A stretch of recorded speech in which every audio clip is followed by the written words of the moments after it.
Hello friends, welcome to my இன்னைக்கு என்ன குழம்பு. நம்ம சேனல்ல டெய்லி ஒரு குழம்பு வகை ரெசிபிஸ் பார்த்துட்டு இருக்கோம்.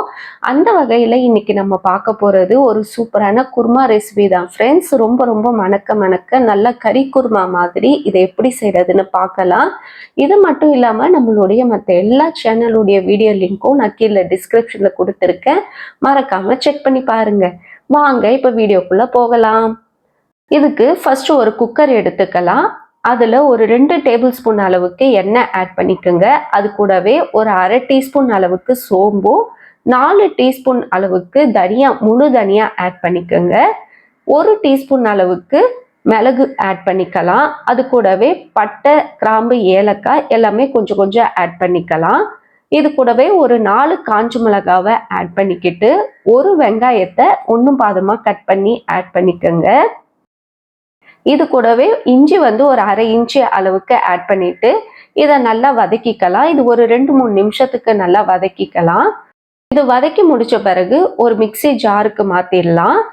அதுலேயே 1/4 கப் அளவுக்கு தேங்காய் ஆட் பண்ணிக்கோங்க. ஒரு அரை டீஸ்பூன் அளவுக்கு கசகசாவும், உங்களுக்கு விருப்பம் இருந்தால் ஒரு 5 முந்திரியும் ஆட் பண்ணிக்கிட்டு கொஞ்சமா தண்ணி விட்டு இதை அரைச்சி எடுத்துக்கலாம். இப்போ இதை தனியாக வச்சுடுவோம்.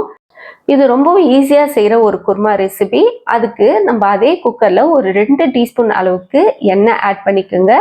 எண்ணெய் காஞ்ச பிறகு ஒரு டீஸ்பூன் சீரகம் சேர்த்துட்டு இப்போ இதில் எல்லா வெஜிடபிள்ஸும் ஆட் பண்ணிக்கலாம். நான் ஒரு 3 பச்சை மிளகாவும், ஒரு கேரட்டு, ஒரு உருளைக்கிழங்கு, ஒரு கேப்சிகம், ஒரு தக்காளி ஆட் பண்ணிக்கிறேன். ஆட் பண்ணிவிட்டு இதை நல்லா மிக்ஸ் பண்ணி விட்டுடலாம். வெஜிடபிள்ஸ் இந்த ஆயிலே ஒரு 5 நிமிஷம் நல்லா வதங்கின பிறகு நான் ஆல்ரெடி பாயில் பண்ண காலிஃப்ளவர் ஒரு அரை கப் அளவுக்கு ஆட் பண்ணியிருக்கேன்.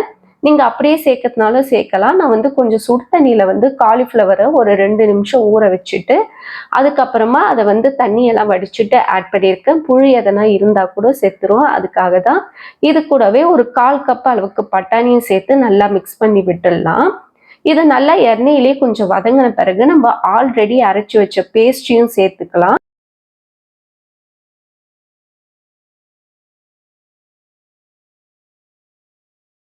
இது கூடவே தேவையான அளவுக்கு மஞ்சள் தூளும், உப்பும், காரத்துக்கு தனி மிளகாய் தூள் ஒரு அரை டீஸ்பூன் ஆட் பண்ணிக்கோங்க. நான் வீட்டில் அரைச்ச காஷ்மீரி மிளகாத்தூள் தான் யூஸ் பண்ணுவேன். அதுவே நல்லா காரம் கொடுக்குன்றதால நான் அது 1 டீஸ்பூன் அளவுக்கு ஆட் பண்ணிக்கிறேன். கடையில் வாங்குறது ரொம்ப கலர் பவுடர் சேர்க்கறதால நான் இப்போ அது ஆட் பண்ணுறது இல்லை. மோஸ்ட்லி நான் காஷ்மீரி மிளகாத்தூள் வீட்லேயே அரைச்சி யூஸ் பண்ணுறேன். காரமும் திட்டமாக இருக்குது, டேஸ்டாகவும் இருக்குது, நம்மளுக்கு ரெசிபி நல்லா கலர்ஃபுல்லாகவும் இருக்குது. இது கூடவே ஒரு அரை டீஸ்பூன் அளவுக்கு கரம் மசாலா பொடியும் ஆட் பண்ணிக்கோங்க.